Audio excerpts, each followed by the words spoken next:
અમદાવાદની અમૃત હાઈસ્કૂલમાં થયો હોબાળો. ધોરણ 9 થી 12ના વિદ્યાર્થીનો ટાઈમ બદલાતા વિરોધ થયો છે.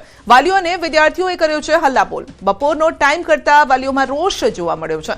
સવારનો ટાઈમ રાખવાની માંગ સાથે ઉગ્ર રજૂઆત કરાઈ છે. શાળામાં મોટી સંખ્યામાં વાલીઓએ વિરોધ કર્યો છે.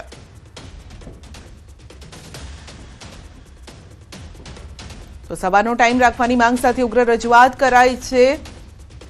વિદ્યાર્થીઓ વાલીઓ પહોંચ્યા હતા અમૃત હાઈસ્કૂલ અને તેઓએ નારેબાજી કરી હતી, હોબાળો કર્યો હતો. ધોરણ 9 થી 12ના વિદ્યાર્થીઓનો ટાઈમ બદલાતા વિરોધ કરવામાં આવ્યો છે.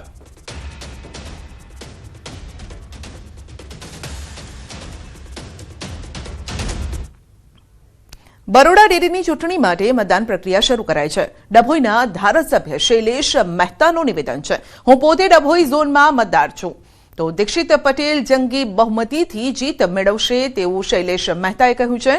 પશુપાલકોના હિતમાં જ નિર્ણયો લેવાશે. શૈલેષ મહેતા દીક્ષિતભાઈ મહત્વની ભૂમિકા ભજવશે તેવું શૈલેષ મહેતાનું કહેવું છે. દૂધ ઉત્પાદકોને વધુ ફાયદો મળે તેવો નિર્ણય લેવાશે તેવું પણ તેમનું કહેવું છે.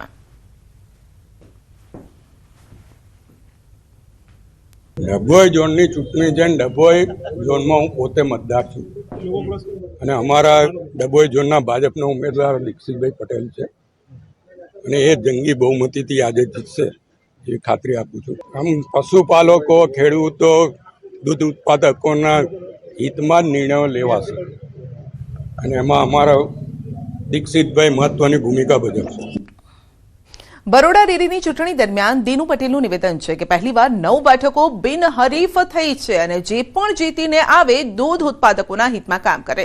ચાલુ ચૂંટણીમાં જ સહકારી રજિસ્ટ્રારે નોટિસ આપી છે. અમે જવાબ રજૂ કરીશું, સત્યનો વિજય થશે. મેં દૂધ ઉત્પાદકો ડિરેક્ટરોના હિતમાં કામ કર્યું છે તેમ કહ્યું અને ચેરમેન નહીં હોવ તો પણ દૂધ ઉત્પાદકોના હિતમાં કામ કરતો રહીશ તેમ કહ્યું. મારા સાથેના 9 મિત્રો ડિરેક્ટરો બિનહરીફ ચૂંટાયા છે. 4 વિભાગમાં ચૂંટણી છે. ચૂંટણીનું મતદાન બહુ શાંતિપૂર્ણ રીતે થઈ રહ્યું છે. 4 વાગ્યા સુધીનું મતદાન ચાલવાનું છે. 4 વાગે મતગણતરી થઈ જે પણ ચૂંટાઈને આવશે એ તમામ ભેગા મળી દૂધ ઉત્પાદકોના હિત માટે કાયમ કામ કરતા આવ્યા છે, કરીશું. બરોડા ડેરીની ચૂંટણી માટેની મતદાનની પ્રક્રિયા ચાલુ છે. મતદારોમાં ભારે ઉત્સાહનો માહોલ છે. જો વાત કરવામાં આવે ડેસર ઝોનની તો અહીં ભારે રસાકસી પણ જોવા મળી રહી છે. આ ઝોનમાં ભાજપ સામે ભાજપ જેવી સ્થિતિ સર્જાઈ છે. કુલદીપસિંહ રાઉલજીએ ફોર્મ પરત ખેંચ્યું નથી અને ત્યારે હવે ભાજપના ઉમેદવાર સુરપાલસિંહ સામે સીધો જંગ જોવા મળી રહ્યો છે. વર્તમાન ડિરેક્ટર કુલદીપસિંહ રાઉલજી સામે ભાજપે સુરપાલસિંહ પરમારને મેન્ડેટ આપ્યું. સુરપાલસિંહના 63 જેટલા મતદારોને લક્ઝરીમાં ડેરી ખાતે લાવવામાં આવ્યા. સંદીપ ઇનામદાર મતદારોને લઈને પહોંચ્યા. આ મતદારોને કાર્યકરો સુરક્ષિત રીતે મતદાન કેન્દ્રમાં લઈ જવામાં આવ્યા.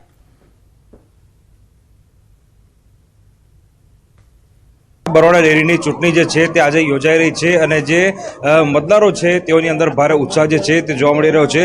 ખાસ કરીને જો આ ચૂંટણીની રસપ્રદ વાત કરવામાં આવે તો બરોડા ડેરીની ચૂંટણીમાં ઝોન 6માં ડેસરમાં ભાજપ વર્સિસ ભાજપ જે છે તેવી સ્થિતિ જે છે તે સર્જાઈ છે. કુલદીપસિંહ રાવલજીએ ફોર્મ જે છે તે પરત ખેંચ્યું નથી અને ભાજપના ઉમેદવાર સુરપાલસિંહ સામે જે છે તે સીધો જંગ જે છે તે જોવા મળી રહ્યો છે અને એડી ચોચીનું જોર જે છે તે તમામ ઉમેદવારો જે છે તે લગાવી રહ્યા છે. અને બીજી મહત્વપૂર્ણ વાત છે કે 4 બેઠક પર 9 ઉમેદવારો વચ્ચે જંગ જે છે તે યોજાઈ રહ્યો છે. ખરાખરીનો જંગ જ્યારે બરોડા ડેરીનો જામ્યો છે ત્યારે અત્યારે જે મતદારો જે છે તેઓની અંદર ભારે ઉત્સાહ જે છે તે જોવા મળી રહ્યો છે. તેમના દ્વારા અત્યારે મતદાન જે છે તે કરવામાં આવી રહ્યું છે અને સાંજે 4 વાગ્યા બાદ જે છે તે આખી જે મતગણતરી જે છે તે શરૂ કરવામાં આવશે. એટલે ટૂંકમાં કહીએ તો મેં કીધું પ્રમાણે કે બરોડા ડેરીની વાત કરીએ તો બરોડા ડેરી જે છે તે ગ્રામ્ય વિસ્તાર હોય તેના જે રાજકારણ છે તેનો ગઢ ગણાતો હોય છે. ત્યારે ડેરીની ચૂંટણીને લઈને વહેલી સવારથી જ મતદાન શરૂ થઈ ગયું છે અને મતદારોમાં ઉત્સાહનો માહોલ જે છે તે જોવા મળી રહ્યો છે. હાર્દિક દીક્ષિત, ન્યૂઝ 18 ગુજરાતી, વડોદરા. ધમકીભર્યો ઈમેલ મોકલનારને સંઘવીની ચેતવણી છે. ગુજરાતના લોકો આવા ઈમેલથી ડરવાના નથી. ઈમેલથી પોલીસ જનતા ડરતી નથી. કોઈ ચિંતા કરવાની જરૂર નથી. બોમ્બની ધમકી અંગે હર્ષ સંઘવીએ ઉચ્ચ સ્તરીય બેઠક પણ યોજી અને તપાસમાં કંઈ શંકાસ્પદ વસ્તુ નથી મળી આવી.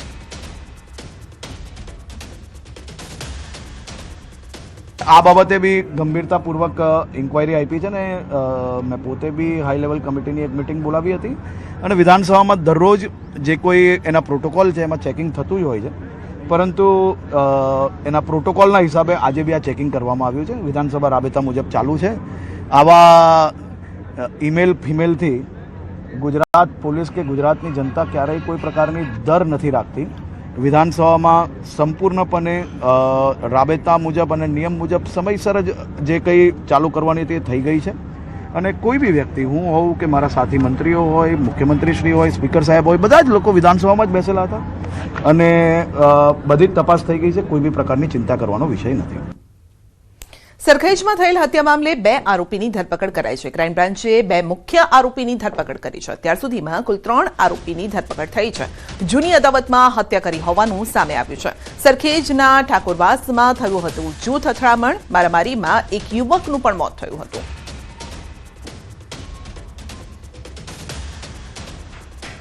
ગઈકાલની રાત્રે ઘટના એવી હતી કે હું બીજા રૂમમાં ઊંઘી રહ્યો હતો. મારા ઘરના બહાર બેઠા હતા બધા. હવે કોઈને કંઈ ખબર જ નહીં કે આ લોકો આ રીતે હુમલો કરવા આવ્યા હતા અને અચાનક જ આ રીતે આ લોકો કરી નાખ્યું. આવું ઈજાગ્રસ્ત થયા હતા 4 થી 5 જણા, એમાં એક જણનું મૃત્યુ થયું. એ લોકો 15 થી 20 જણા છે. કેમ કે પહેલાં આવ્યા ને તો 2 એક્ટિવા લઈને આવ્યા હતા અને હું બહાર જ બેઠો હતો. તો આપણા મેં એમ કે ભાઈ કામથી આવ્યા, આ તો ભાઈ છરીઓ અને તલવારો કાઢી પાછળી જે આવ્યા અને અમારી ઉપર સીધો હુમલો કરી નાખ્યો.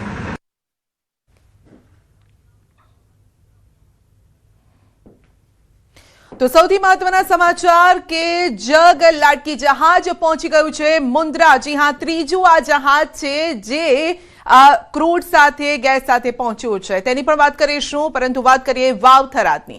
રૂણી ગામમાં ચૌધરી સમાજનું મહાસંમેલન. ચૌધરી સમાજની દીકરીના પ્રેમ લગ્નને લઈને વિવાદ સર્જાયો છે. 2 વર્ષ અગાઉ રબારી સમાજના યુવક સાથે થયા હતા લગ્ન.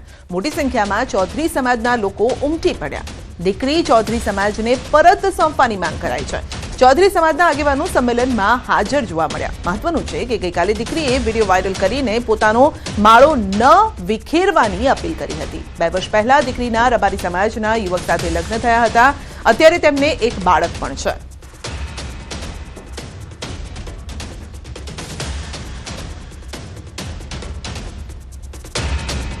અને સીધા જ આપણે લઈ જઈશું ગુજરાત એટીએસની પ્રેસ કોન્ફરન્સમાં. પ્રદેશના અંબેડકર નગર જિલ્લાની આજુબાજુ રહી રહ્યો છે. એક બીજી ટીમ બનાવવામાં આવેલી જે કે એક એડવાન્સ રેકી પાર્ટીની જેવી ટીમ હતી. એ લોકોએ આ બંને આરોપીઓને ત્યાં ટ્રેક કરતા હતા. ઘણા બધા રીતના જુદા જુદા કવર લઈને દરેક અલગ અલગ જગ્યાઓ પર એ લોકોએ સર્ચ કરતા હતા. આ દરમિયાન આ લોકોને જાણવા મળેલ કે આ જે પંકજ અને કપિલ જે છે એ એક ત્યાં રામપુર કરે કરીને એક ગામ છે, એની હદની ખેતરમાં જનરલી જતા હોય છે અને ત્યાં કોઈ શંકાસ્પદ એક્ટિવિટી કરવામાં આવતી હોય.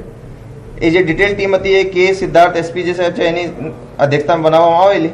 એની અંદર એક ટીમ જે કે ત્યાં ગઈ, એમાં PI PB Desai, PSI BD Vaghela, PSI Manish Patel, ASI Virendrasinh Kesarisinh, head constable Sureshbhai Jivanbhai, head constable Niteshbhai Valjibhai, Atul Mishra, police constable Yuvrajsinh, police constable Khengarbhai અને પોલીસ કોન્સ્ટેબલ ધર્મેન્દ્ર સેમાભાઈ.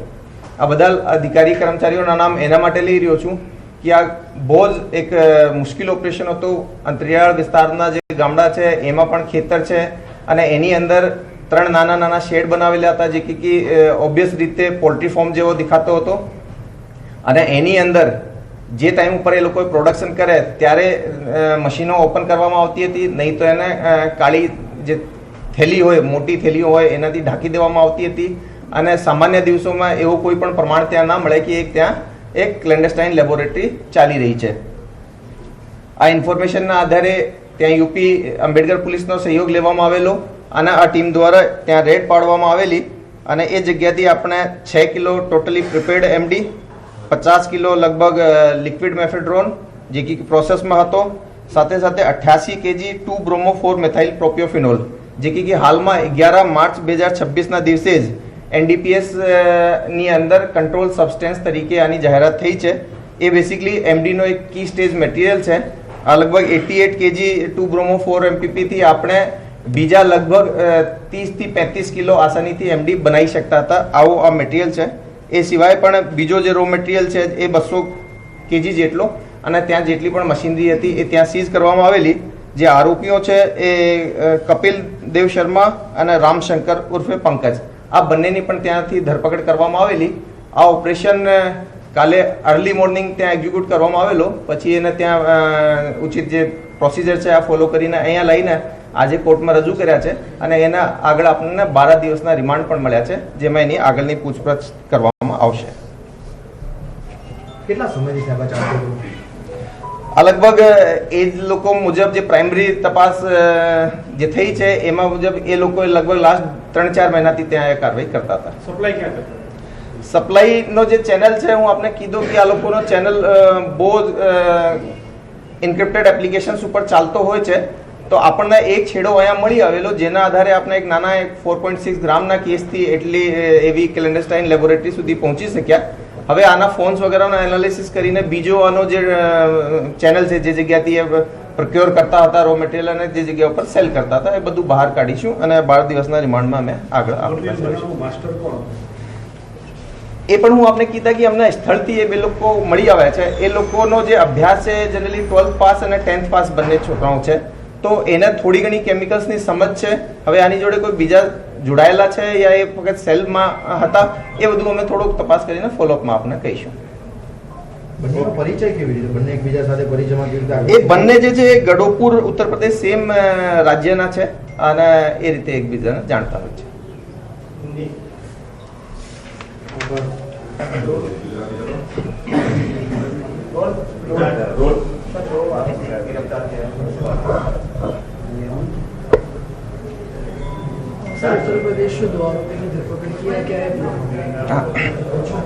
आप सभी के ध्यान पे है कि भारत सरकार और गुजरात सरकार की नारकोटिक्स के विषय में जीरो टॉलरेंस पॉलिसी है, जिसके तहत जितने भी बड़े कार्टेल्स इस सेक्टर में काम करते हैं, पैडलर से लेकर बड़े बड़े कार्टेल्स तक, उनको सबको पकड़ने की कोशिश गुजरात આજના યુવાધનમાં રાષ્ટ્રભક્તિની ભાવના વધુ પ્રબળ બને અને ક્રાંતિવીરોના બલિદાનને નમન કરવાના ઉમદા હેતુસર છેલ્લા 18 વર્ષથી દર વર્ષે 23 માર્ચે શહીદ ભગતસિંહ, સુખદેવ અને રાજગુરુના શહીદ દિવસ નિમિત્તે વીરાંજલિ કાર્યક્રમનું આયોજન કરવામાં આવે છે.